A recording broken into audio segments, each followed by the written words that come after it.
ঢাকাই সিনেমার আলোচিত চিত্রনায়িকা পরীমণি ভালোবেসে চিত্রনায়ক শরীফুল রাজকে বিয়ে করেছিলেন এই নায়িকা। বিয়ের 1 বছরের মাথায় মা হয়েছিলেন অভিনেত্রী।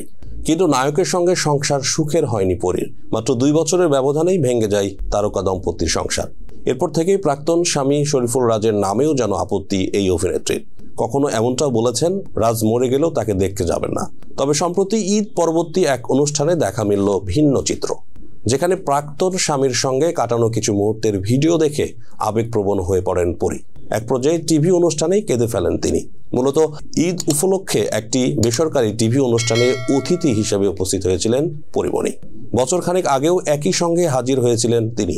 তবে তখন তার সঙ্গে ছিলেন স্বামী শরীফুল রাজ। শুধু তাই নয়, সে সময় অন্তঃসত্ত্বা ছিলেন অভিনেত্রী পরীমণি। শরীফুল রাজের পুরনো সেই ভিডিওর কিছু অংশ আবারও অনুষ্ঠানে দেখানো হয়। সেই ভিডিও দেখেই কেঁদে ফেলেন পরী। চোখের জল মুছে নিজেকে কিছুটা সামলে নেন অভিনেত্রী। এরপর বলেন, এটা আমার জীবনের মিষ্টি কিছু মুহূর্তের একটি। যদি জীবনের 3টি সেরা পাঠ বাছাই করতে বলা হয়, তার মধ্যে এই জার্নি একটি।